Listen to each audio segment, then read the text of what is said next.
te fia e whaafelo i atu. I pa ia o lo tātou atunu, nei whai bae ngā laso. O lea ua to e 5 minute ona tālo le ono i Amerika nei, i lea fiafi. Ma lor soifua, ma lor langi mama, a o tau a mata fwere nei vai aso i whi au mga ruenga. E fifia lava le TV Samoa e whaafelo i atu. I ao sina o lo tātou atunu, ia maisi pa ia o la o whai ngā ruenga. I so se tafa o lo whaanono manu ma whaafale le maru. Ia wamanuia o Samoa, mana i o tātou tangata. Ma lor soifua maua, ma lor langi mama. Ua amatalia fwoi le whasalalunga le tātou TV Samoa i San Diego. Ia nei vai ngā le aso. Ia awa lava lau sida mai moa ma lau whaafafonga tapua i fwoi Samoa. Au tamu whai alonga. Ui ali i lo tātou atunu. Ia i mea fwoi o tutupu i Samoa. Ia e maise o Amerika nei. Maua rewa noa e whaasoa ai ma le whionga i whaipule. Ia ale Vena ale. O le whaipule fwoi o le tumalo Faleata numero 4. I le nei fwoi vaenga o tātou pokalama. Ia po le whitalenga fwoi ni noa matua ia ale. Ia maua rewa noa tātou te whaasoa ai. A velau mai moanga i le tātou tala le tau le matango fia fwoi o San Diego. Ia i le nei fwoi vai aso. A taliu mai ona tātou whaasoa lea. Ia ma le whitalenga ni noa matua ia ale Vena.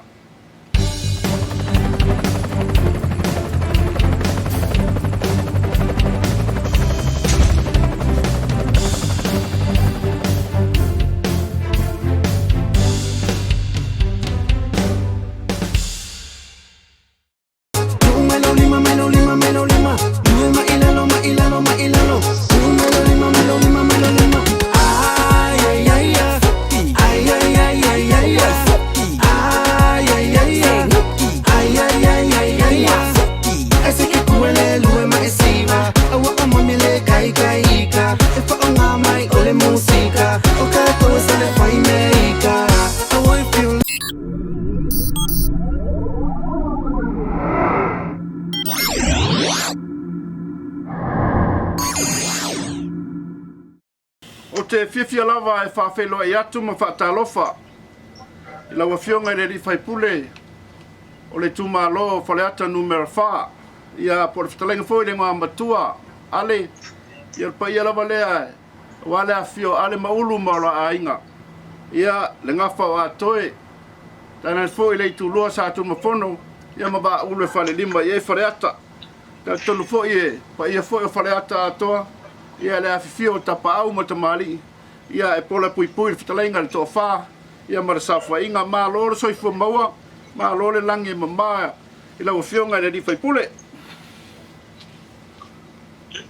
Ia o te ofolo whātu mo whatano whātu le peia maurunga le prokalame nei vaenga le whiaki. I lau tau wha la fonga o lo whakoina le prokalame koi nei ia o uliga le asolua nei ia mātou nei Samoa. Ia o te takitono le asongofua nei au tō i San Diego ma Amerika. Ia e whawhino e tōi pa ia maurunga o Samoa ua poto wa ai ngā tupu ma ai ngā nofo. Ai ngā e ma ai ngā papa ma ai ngā te whaiwha.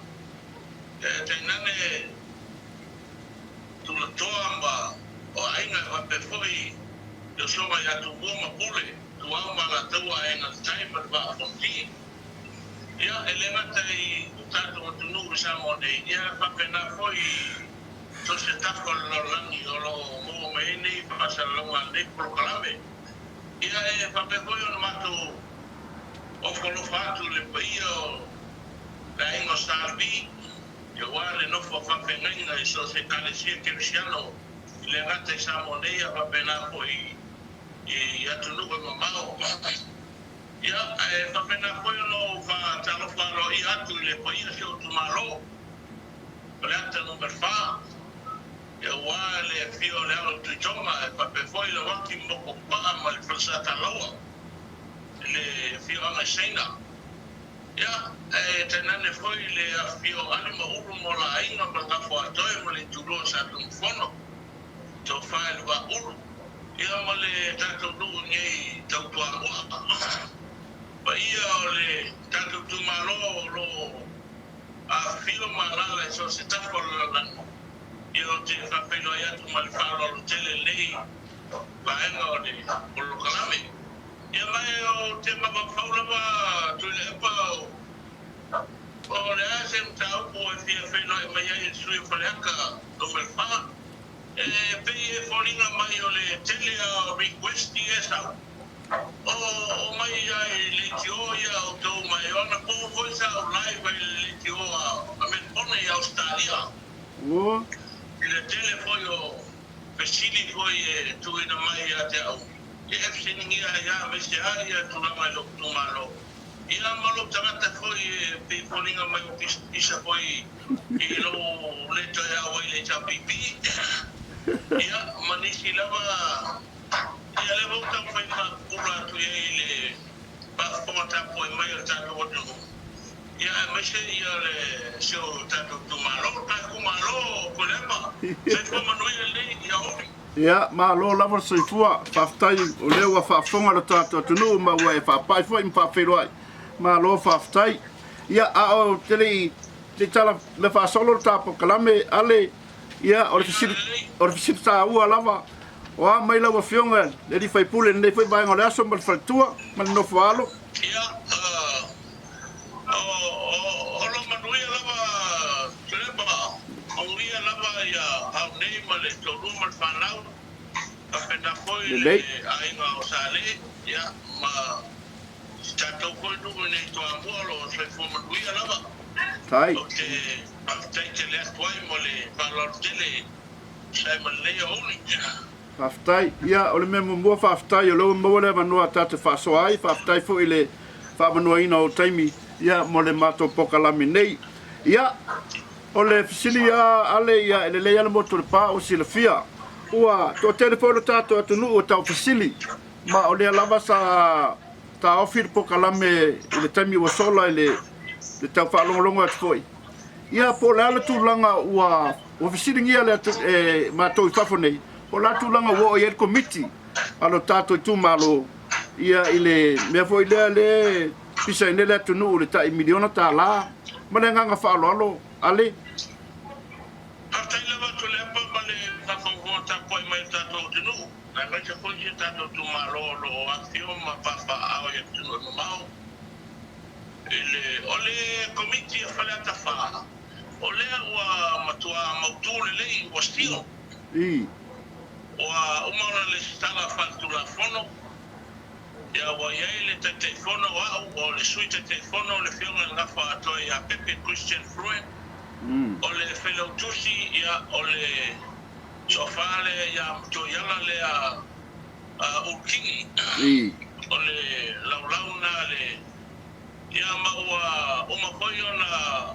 Sainial tato malianga le vama malo le famtu ina mai le do se la wakata la fausi aile tato ofisa tu tono le fono fa vai ale tu malo Faleata no belfa ia ia ma le pe uma ona faito finga foi o le ofisa pe ona ele CEO ia le wa tofia lo ia el to fale no to ya urushin ete o ia na le fa foina le ofisa le ole o le tono whapai ia o le sunga i le second assistant ia o le tamale o Panameni o logo toi whasala lau le isi awa noa lea o le project manager ona e mawhai o ngā qualify e sisi o awa noa ia tōru o awa noa ia e hā lue whatasi man ofisa o tinam tamaita e blokeki leo miliona ta lai lalo le o le mitsta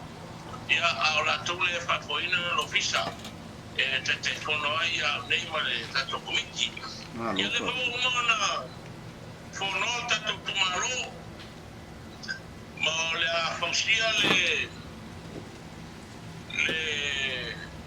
maota le fono fa vai al tato tumaro Faleata no belfa i le tato amo e lungo sambi il mese ia fa komiti ia la pasanga itu nuama malfaleo ia yo nala le pawala mele toine yo lo ngalu nei le sinia foi le tapenaina o ata o fale ia me pemika ia ma me umala vai puma mal papi coach ia e maua mai lo mena ia a mata lo tato ngaruenga o lo tonu voi le akanka ko kupelu se la wafi ile fausia le ole uma ona famaonia le tato komiti o maua o atu se pinangalo to faia mo ala Faapea o le alava ele finalizing le committee le ai wa uma na mato wia uma wala ma le firma il minister le firma ya le ota le la kisio va pena poi le telephone or fast le firma ya la uli el maletole a porta e vao ma o ia poi le o le telefono le o le steering committee le mai ave ia i mata opune ia ma uma na wia uma awala uma ele na reino mafona avel tusian minister e to faia moala fast to angalo ta automatic committee ia ma wa to fialo ia committee ia pe ole tulanga na lo firma ele li o lo Faatalanoaga to program o ma tu committee Faleata fa ma o tele lope e si to swinga pe mele yang solo ia to faia moala lo toma el to faia moala ola vai ia mea o mai feita to tumalo e que le foi me ai le leva tulanga al committee ia lewa baututa to committee ia le talia tole man falo Faftai ale ole mo faafonga sio tato atunu ole mele le sa tau tuli loa ina tu le fasili ona o finangalo moala le sa falia a fai ola tulanga e o ye ona avele le famsinonga ia petai pola le tulanga polaso finangalo natulanga pole me ina nei ko ia fori finangalo moala no Faapea ia tatauna avele famsinonga ono fofuanga ia o lewa mali tusi ale minister petai o le sa falia moala e a fai le talafenga i ona o le famsinonga so finangalo ale mo ngang faalo ia bata ia to le ba ia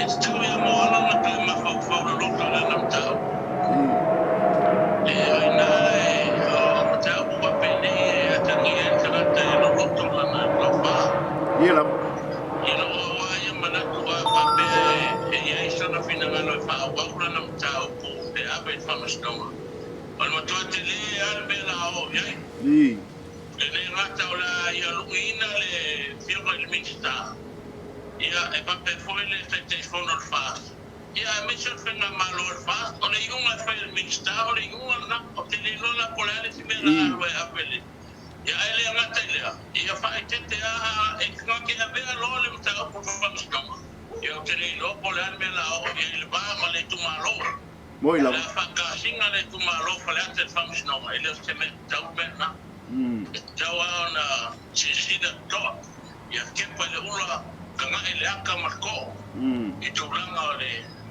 ele o mai foi fa soleli alo wa una ia manatu ia au tua to faia moa ia se i ka ko maka pe ko la fa yo na ia abelde lo bueno la lo es venga valor fa e un fa miska al fa un fa na ko ka pandemia male mal ka fo fa male ele ma fa ele pandemia ma ko na ko ye so la to finangalo e ka mangu me ko fa la ye de fio mista wala fa un na Malesi mea lo firma tu leva. Ele te o le finangalo ni style ta opulea. Le nga mua ma ko felo. Ma moala ma le firma ya la uli. Ia ma le firma le di mista. No fa di sta wa ia ele nga ba moala ia tono komiti le Faleata fa. Ono lea stata upai o i istaranga momoa. Dia la dia. Ai ke le bona ula ngan palmene. Ave me ale tua ave me kaisala ya kaisala. Anu kanga ke men kau ba ai pa lo kau ngai nga ba ai komiti ai. Ele fa ben komiti o le si me so mga around the block ki. No ken. American say. Oh, upunga fongo Bela le wa mautu committee o tele lopo la Faapea o sa finangalo abe function. Ia kailo o makua pa o ko fa le ko matai o tato no ele ngaka uma fa fo le foi makai pa o ka ko. Ni la. Ola ave ma urule. Wa si la yelo no manao. E ko kele ya ni swafa le yelo o yai como committee. A mese swafa uruma isi wa uruma. Ni la. Ele o yai como committee. Ole foi la o fai a committee le finangalo e ko uma pi ko o ka ko kumaro masui o committee ele fa pito no ya das. Ni la. O yai sui o senga. O yai sui o le aino sa ale. O yai sui o le turu sa no fono o yai sui o nga foto e a pepe mabau e fa pena poi pa o le a telenga nga wa komiti nga ko fa komiti ia e fia a fe kanka e fia yai ko komiti o le la o family inga o male tu malo a me se foi o kanka sa la to lango ina ia me palota e o family ele finga fa pena ale o le la val me ele finga le ole tu malo le tofia ina komiti al komiti foi la opción tu lepa ele se komiti foi le sau kan ka fa no ai mama wa no ole la opción nei fono bo al komiti le ma ole o ave ele autosi e alo ia la to e ma komiti ma ole la for le measure le performance al komiti e que le sau que mo foi e you have to work hard o lo mafau ma lo ngaluenga mga e fau en polo kikile i familianga ni malo mole atina ina le tu malo exactly yes Faapea e fuako e kausanga fan kupenge ia makarewa makaya yurai kausanga ni yurai ia langa lo fofo mai fado do so I'm sorry ngan fa yo kusi ave on miska ia o ave se wena konsui matiska ia pero manga tulanga kule pa ele komiti ya tato ni Faleata fa. Aftai lava o lewa manino atu mato le vai le fitalainga foi ale por sauna foi la fionga ele fai pule lo tato tu malo. Sa ngata fa longo lo tato watunu ma sa tau tudilo ina foi le se fesili. Ile mata upule na e fa alia o le palota tuto tas pe a fai wa e finangalo e woti parti le te yai vangele lau afionga le fai pule le lava tu di loa tangata mtu fasidi pea o le fea o yel finangalo o le talainga le ngama tua ia o la so finangalo ale se mai se fa manga le ta upule o le tuto tasi o le palota fa mon mole amanga fa lo after lava tu le ole mata upule e te silfia foi malo le atulu lo fa conforta poi mai ole tula fono le ana to sui nei a fenga malo le ale HRPP ya te sema le lua felu furtasi le fer parota e che le poi ma fai le tula fono a Faapea e te tu ala pati le ma fai langa e ko ya lo ki kuko kasi ia la ia to le oil mena yes am fina independent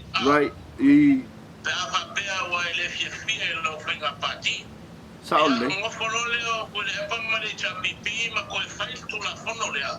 E te wai tu la fono la. A ele fi lo pa ki ya, o ko ya lo ko fai lo pa loka. Yeah. Ole ala na ole pipi ngeyo leo ka penga lo wa veina no ta opule fa kustonga. Olo mato tu fantasi foi manisi sui fai pule le HRPP. E aven ta opule fa kustonga ilo wa manatu le mata opule. O soli fa vai ma o soli tu la fono le te una le tu la fono le o ese lo right under the constitution e ma fai le o ese chile Moila ale cunning point la le tu la fono le tu le pa ele ma fai le fa ma vai ava pe che fa ma vai mai lo parti e che le ma fai il malo si fa ma vai na ave o te lo fai lo paro te le tu paro you have to resign from you being a member of parliament. O le turning point la na. O lo movinga la fosi o el kulafo e ke fa ma vai mai i lo ko finga fai pule ka filfili ai o lo tu malo. que alo e ko felo paloka le fe ko ngam ka lia la ona me la ko alo ko felo paloka wo mo fini mai ba lo kuma le ka fe mai on matua on kula fongo ai nga fa inga ia ma fa yo nga loka o mai fa kule mo ila ye mana on mal mele nga oile ka ka this is a bias decision eu que deve ser feio aí mas eu vou usar que você manda HRPP il que me ai olha wala ave tu la fono a Faapea va com ele com la fono olo ta pena foi lo ia mana Faapea vai tu la fono kakao amo ko ya lo ko feno pa ya o que não al menga comfa o te tani tonu o que malo que sila I 1,000,000% I believe that I'm going to win this fight. Absolutely, yeah. The unconstitutional amendment of the Electoral Act. Faapea yes me que decía, why vamos a ver si hay the right to fight fully. You know, realmente no fue por el partido que me que le confía el HRPP. Why should I stay there for? What for? Porque como va lo que independent, mo vakatenga mo lesi pa local pe por el ofo que un día we. Pero va ile po fele ko a fe po ra one fast e ko nga lava na ye e po e fo se ba nga fa 5-4. Ase un poco en ofo e ole ma o kene am ka o que le fia. El ma ko wa ya ba nga fa 5. E ole la o kusi el ma ko ka. O ka fa ma ba. Mas não tô fica tá. Ya leo mo mal kali lo kusi. O fama kala mai ya ke au tulanga o ko finga Faapea le HRPP. Fili kai matsuri kai o tu el parota. Faapea foi mai paroka ko fili vai foi le ole nganga la tusi le wa mai ata. O ma fili kai matsuri kai. O pa inga leng. Ole la o kusi ya kuyai. Ilo kai inga la ka ko ile paroka ne. We will fail to lead us into victory, to gain back the running of the government. And you also failed in the recent by-elections. Olonga winga, wakakawa ifamabai. Lese winga kwa vewa makakai wa failed paki. Malisilea, wakakawa pa kulanga paki. De esa unia ko mo de ko mo ma fa ka usanga de ko mo de si ma kwa ke le tulanga ka ka nga o ka penga ye le HRPP mo le si fenga pa lo ka se ka wi ma fenga ma lo le ma kwa ma lo si o ma lo si le fa ya pero le tuna lo ka o le ai o lo fa ma solo per seminei o le fa ma la manga na lo fiona to lepa o le telefona sa paiatu i Australia ko ia ma na ia manino ati ai tu nga lo ka o ngeno ta o terminate ma lo fa lo lava Faftai lava ele talenga ale ia o lea ua nofu manino le atunu a o tali umaia sa fesili ele atunu lea la o faafonga faalongolongo le tatou atunu o le fesilia sa pitasili na numero tasi le mamalo le tatou atunu i fafonei o le asa fina ngalo le fitalenga ya ale la fionga nei fai pule po walu ese ma le HRPP le la o manino nei le fitalenga ale ma o fa ma foi le vaenga ia fa fitai o le fa longo lo tatou atunu e upu fai vede masani ai le o le tatalanga foi le o le vaenga fo o le ale fast ia pe foringa o le o fai ngoa lava la uli o le toa le foi fa mo langa ina le fa mo le atunu petai ia le fo ia langa feita o to mo le tunu le fo ua e langa tonu le parlemene le mata o problema o tula mai ia o le sui mo le ale HRPP o le ala o fa longo ia tu lepa ile aso nei male la usa no anga foi ia langa feita o to mo le tunu epa male tato proclame fa conta poi mai tato fa ia aventa o le famusnoma a le aseta la famusnoma que coi foi e pela paroka o que fama vai que la uma fama vai palmene mas tu inato foi lupo tato no male tu malo que tau sanga ye e ku mai o que alo le fast e fa mai no fo inga nei to tonu ko la to sanga Ni la. ya ni si pina ngalo el pa loka le o manai nei ia ma tu langa na le o ma ku ye lo mana if I go back to the pole okay le ya ko kasi po ke le ya fa pa ki fo ke no sa o al fast o ma foi na ma to tan no ma pan mia ma ka el fast o ma o ma ya ke au pe tu sai ma sa o mana a fausa ia le kala nga le mamalu Samoa le pafonga mai ta po mai na to asi tanga solo pea tulanga o liko la arguments le ia o le atu la mai e wa le tawa no to fa pa no te lo le mana moi lava tele a fianga moi lava que kali como se fia foi tu le pa lo ka ko malo le fai ele palo tal tu malo ini bahenga fa fai Nilo ele ia foi se sui o fa sa ta pa I Faleata no mal fa na ole sui o tu ale sa ta pa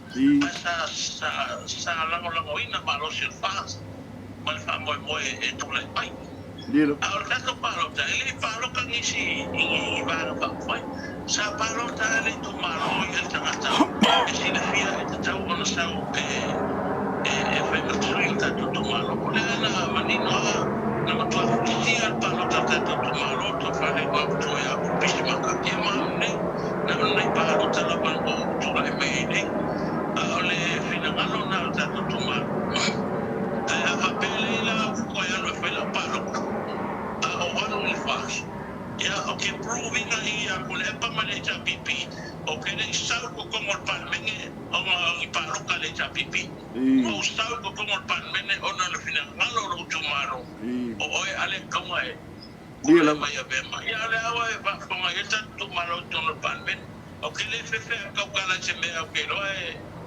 verkinga ele como aroma ia pe o tala na lo filma tu le pa tato proclamene oli tai lava ale ia le o maua lau saunang foi le pepule fe ngai ma ia tele lava me ia me se fam sinonga pe a fai e tau fam sinonga ile ba foi o lau fionga ma le tai o le ba fa fai le HRPP ia some strong facts le ke au mai fa long fa fonga il tato tunu mai fa tai foi o le ia tonu ele fai no to suia la fionga le fai fa suia ro tato tu malo le fo sila matantanga ai lo tato tu malo ia mai se Samoa to ia lau tau mo fainga ina ia maua se mele ia mai se fo ia le ole ami tonu le wa ba ia fo ro tato tunu le tau fari fo ma le ia la ila saunoanga tonu parlemene ma lo to fa tai fo le on sai fa tai fa pale wa nanga fia fo de mato fa no watu mo le matato se tato tunu ia me se foi se tato tu malo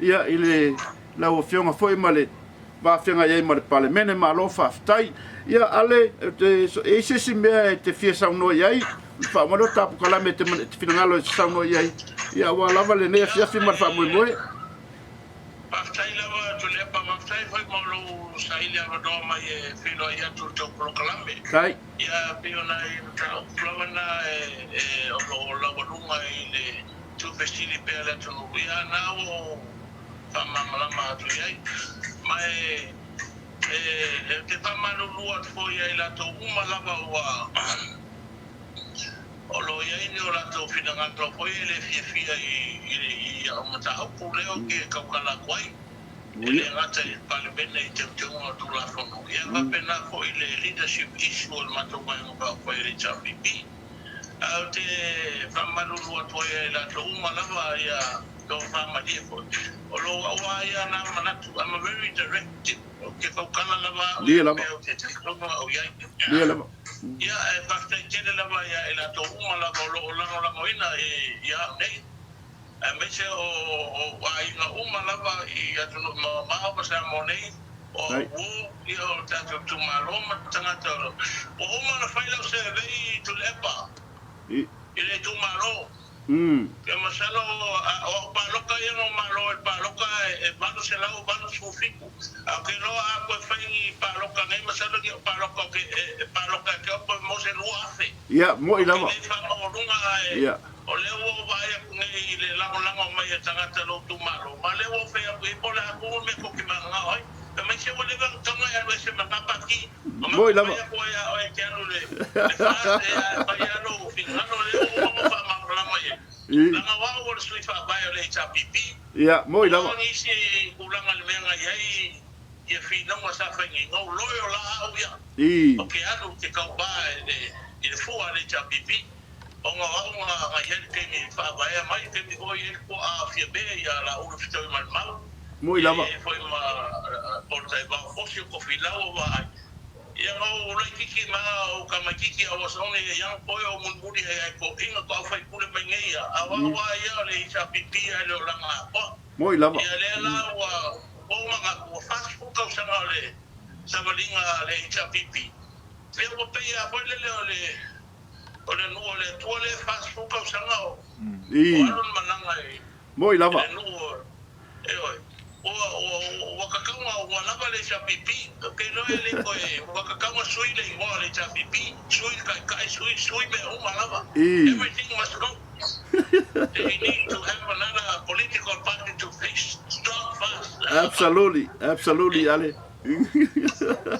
ya pe roda ya moniato le fa tele lava to le pa ya o la to o malava le fia Faatalanoaga.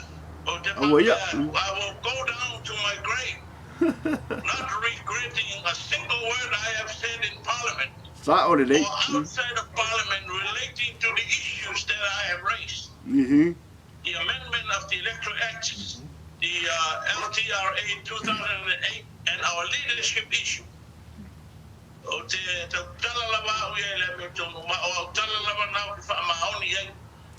Ya, manuia tele lau whakonfonga tampoi Samoa. Manu tele ina le lo Faleata ya lo tele foi lau whiunga tule epa ma le Faftai tatou nu uma e San Diego ma tatou tumalo i Amerika ia. Aga leile tua oi me foi malosi ma le ola fou ia te o le mele ola himingi o mo whakore le whangi ua. Mama, stronger every day. Against me, you won't come out of here. Why you look okay? Love me. You are who you fast. Come make your comoa. Ale, ya, Vatulenga of Faftai, La Fatalenga, Ale, and they fight buying or tato, Pocalame, Tamanato, Leo, Fafongam, Falongo, Samoa. Yeah, it's a Langona for whatever on the Faatalanoaga, Betayo Leo, some no manino, and they yasola was young and if I pull it. Ia o talinga i te whalongo. Le maunga ngai sa la whai, ia i lau saunuanga le nei aso mā lo whaftai, mā lo le toa o maua whaero mātou fia i te whalongo longo atu. Ia o talitono lo whapena whaero tātou atunu, ma si o tātou tū mā lo whaftai. O tali ia o na e saunua nei aso, o lea sa whataltali e le atunu. Pe tai o leo o manino matalwai, ia o langona whae le nganga fia. Ia i lau whitalenga ale nei aso ai mamole atu le nganga whaftai. Pa ia lo leo whae masui o le le tio nei. Ia mamole atu le nganga whaftai, lau whitalenga le ngā matua, ia po lau whionga le whai pulo si o tātou tumalo, ia mo le whaavanoa ino o taimi whaftai fo i le tali mai le mātou wala watu, so mātou manao, leo ua talia ma le nganga fia o talitonu, ia i fo si taimi tātou tu e whasoa, e lunga lo tātou pokalame pe atanga talawhenga e ma lau finangalo, a le nganga whaftai, ia manuia tele le tāpenanga, i lau whionga le whai pule, ia me se foi le fa mo ro di mai e sai lingo se au forward tato malo e fa ungo le nei masina e mo foi manatu mo se tofa mo se langona le e fenga e mo tato pa le mene mo so malos e ora tau ina foi se tato tu malo ai me se tato no e le nei vai vai ngor pokalame e fa so foi e la usión ali fa pule ya por obtener ngo tu ale Tele lava wa vai ka o ke le Colombia America ya kia o lo le alu yo i me na fa il malo o sila ma ka ko malo i me o lo fa ya o mo ka kania ko lo mo ka o yo ta o le te o paso foi ya fa au te pole o te bala watu fa la vale ia fa so i fua pa ia so i fua pa so i fua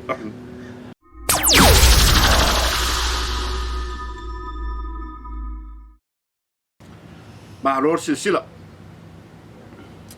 ua whaafonga lo tātou atunu i whaalongolongo i le whaasoa ma le whionga i le ri whaipule o le ituma lo Faleata no me la wha ia por whakalainga fo i ngā matua ia ale ua manino lelei le whaafonga le tātou atua, o nisi o fesili le tu fesili e le tātou atunu. Lea la ua tali, le fionga le li whaipule. I vaenga uma safia malama lama e le tātou atunu.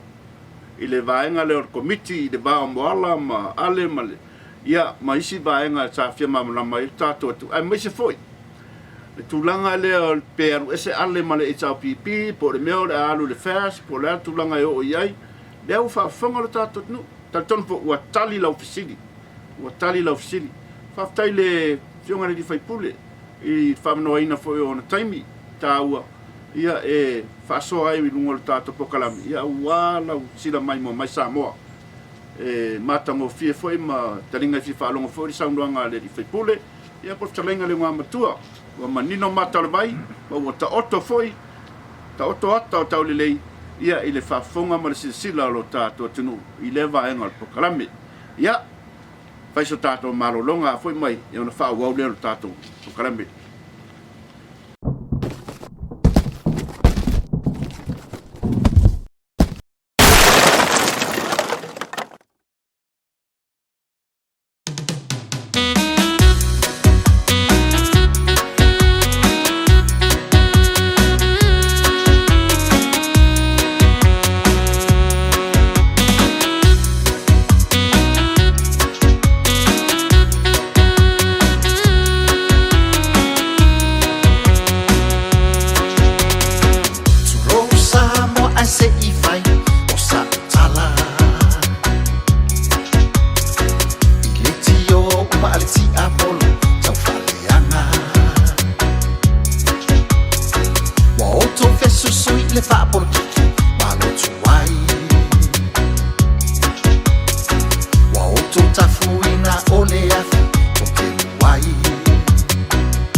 Samoa, o ele na fatu fa poli, o la oa, o ele na fo iulu I povi, ma o ele na fo I mai fea, la usfelea. O le fatu tua ile tua Samoa ua tasi.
Faleanga le pale mia o safatito.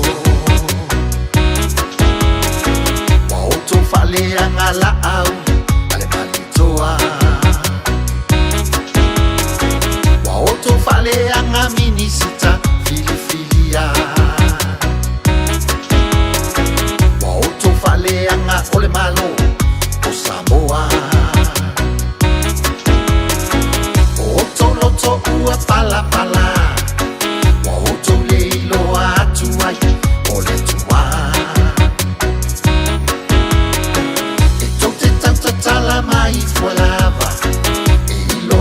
Lava yo toloto o le leanga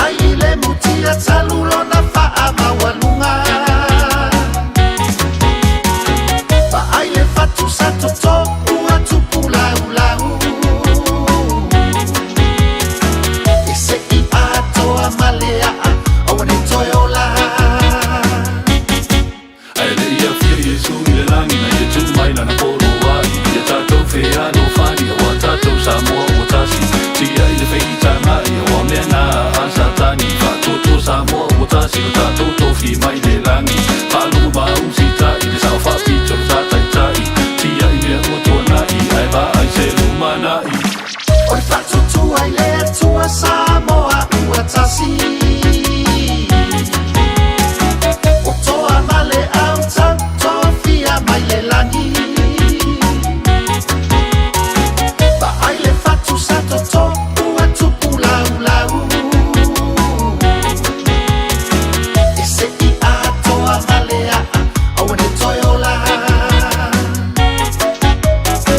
Pa ai ane puka ne samasio nai unga Na ai le mutia talulo na faa mawalunga Pa ai le fatu sato to ua tupu lau lau E se I a toa malea au ne toiola E se I a toa malea au ne toiola E se I a toa malea au ne toiola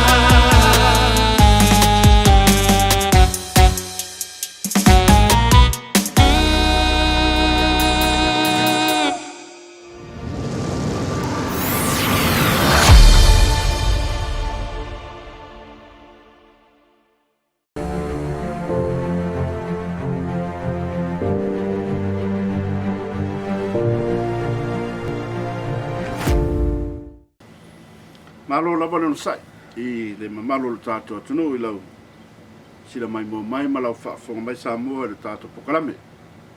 O nisi ne o mea na tupu I San Diego I nei whipai aso I le weekend after ama vai atu le asto nai. Ia ma le lava yaso. O le asto nai ma mai nei na whatau nui nai le whamoe moe o le TSA, the Samoan Association of San Diego. I le whataunu ina o scholarship I whaia giveaway a tamaiti. O e nai umai high school. O le matango fia o le whamoe moe sa whataunu ia. Sa whatumuria fo ia na yalum whanau sa awai le fo idea whamoe moe ia masi fo nai matua. Na watu e watu ala to whanau. Ia na langolango ina e le TSA ma giveaway ia scholarship fo ia. Ia wana I whanau mo le a enga fou o le aonga le la e mai le nei foi fai unga le tausanga. Ia e mule tule nganga whaftai foi nei mātua foi sa longolango ina le wha mo ia e mai se foi le mamalo kalapu. O lo prestein ele sunga ia pali. Thomas Alai Lima. O le prestein ele o le TSA. Ia e sui prestein ele o tangata. Se tulo le whafonga mai ro tātua turu. Ia ma le malu foi le kalapu yong vaenga sese. Ia o le wha moe na whatonu ina I le alofa ma le anga le leo le atua. Le eise mea wha le tonu. Telefo ia le tamaftanga ta pena ia le tātou community a Seneku.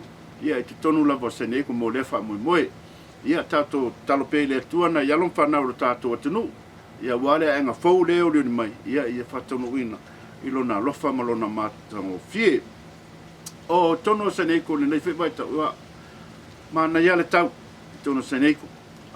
Bibela le se malulu ma fanfana da fia bibela la so ato ia langa o le samba ni Seneku ata tonu tau malulu ni siba e ngolo langi pia ona vai fo ia Australia ma New Zealand ia ni foi vai tau o le me voile a ona malulu New Zealand ma Australia ia o bibela America nei e fa pena a o vela na malulu nei ia o le tau ma fanfana na ia New Zealand ma Australia ia ai o tau matango fi ele ni me o tupu nei foi vai aso ia po ni fa lave po ni ia o le fa mai ia o lo solo manu pele malo le tatu tunu ia o le to fa longo fo se maliu po se oti o le lava o lu vai aso tolu vai aso ia o lo solo manu pe me o mai le lo fo malanga le o le tua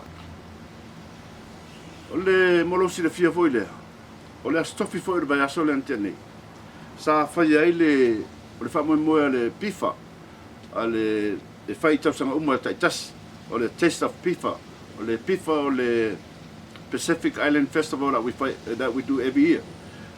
Sa whaifo I ia skolasipi ana i whanau sa kiva wei fo i skolasipi ia wā nai whanau o le lato fo i le wha moe moe sosani ei ia i whanau le ngatala i Samoa ia sosia tunu o le Pasifika ia o le foina maua i le skolasipi a se tasfio alom se tato tunu le alo e whasingo ia tuatasi ia sema tuatasi i tonu lava o seni i kunei ia batu le nganga whaaftai fo i le pifa ia malolato wha moe moe leo di mai mo le masina fo ia e whaia i tausanga tai tasi o whaalinga fo i o wanganu tunu tai tasi e i siva ma tulanga whapena o mea ai o mea tausami vai ia o ofu o lava lava ia e whaari e fo i lea wha moe moe whaia lea wha iunga o le masina fo ia na pau iona i tala o maua atu teuna seneku ma lono sai o le vai aso le te nei ma le vai aso tuatu le sa whaua i talonga fo i lea le kaf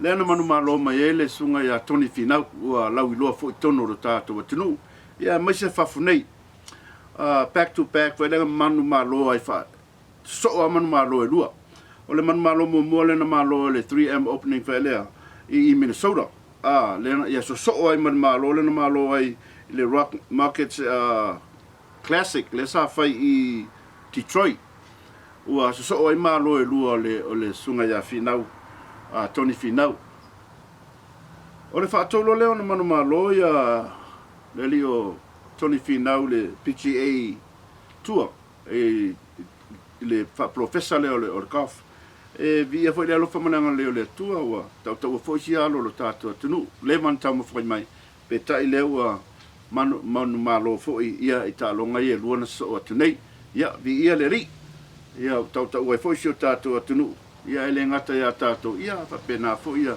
i se atunu o Pasifika ona o le se tasfio alo lo tato nu ia ua whaia ia i le talonga o le kaf o le vaenga nero tato pokalame masani ona batu e whamunianga le tato TV Samoa i le mamalo le tato tunu o ua whamanatu ia aso whanau aso soifua ia ine nei fo yaso ia mato talo ia manu ia tele lo aso soifua ia ngane leile atua ma whapopo nisi tausanga se tele ia o le soifua ma leola a whai o le whamanatu e o batu ma le 5 tausanga ia vi ia le ri vi ia le ri ua tele nei tausanga o fua i soifua ma leola a whai fo o lalo ifo o nai whanau lait ia ngane leile atua le lato tuputupu ai ia wa fa moenga e ala ia wa onga matulanga fa pena lo lato tuputupu ai ia ngale leile tua fo ni aso stele lo lato soifua ia ia ona i pea ma ustai ai matua ia ai maso nai ainga tato ai maso fai fe au ma e kalesia o nga du ai fa mnyanga na le tato TV Samoa mo oe o fa manatu as fa nau a fai o fa manatu le fia tausanga o lo mafuta ma lo fatua ia po lo wari ia anniversary ia happy anniversary to you ia ngale leile tua pa poponi tausanga o le mafutanga a fai o shoto lua ia le lei ia a fai o la wo le lei a fai o la wo tamba por tamba por tene happy anniversary to you ia ngale leile tua ma ia fa poponi tausanga ia to anga le lotu e fai nga ruenga le tua bolo si le fia fo ele Samuel si mai o le vai aso fo o fai unga vai aso ne le ua a mata ona ua e rato le tato website al tato TV Samoa ia mo lo si le fia e ma fai ona e fisoso ne fo le tato pokalame a mai au ko meni tulanga fa pena ia fai fo ina e tango ele subscribe le tato pokalame ia pe a fai e tarafenga i malo finangalo ai ole e faali to foi mata ma oftino lo tato TV Samoa ole a salo i lungo lo tato website ia ofu ole TV Samoa pe a fai te mo mia ia ma e mana mia se of o tato pokalame nei ia e na mia foi lo lango malau fa fotu foi tono tato pokalame ia wala vale faale le ia tiri ia war fa fonga si o tato tunu al tato pokalame na nei aso ele tamu fai atu le tato TV Samoa toi mamoli le nganga whaaftai ele talainga le ngā matua ia ale ia po le awhianga fo i le li fai pule o le tato palemene ia o na ua whaamanoa on taimi mo tato nei aso ia i manuia telefuafuaga o totoe o le tatou atunuu au tau amata lenei vai aso i feʻau magaluega e tautai le atua i mea uma ae o le a foʻi se matou leo ua le tautamālii i lau faafofoga lenei aso faamagalo le auaunaga TV Samoa tautonu tatou toe feloaʻi foʻi i le faiʻuga lenei vai aso i le alofa faasoa mai o le atua faasoifua ia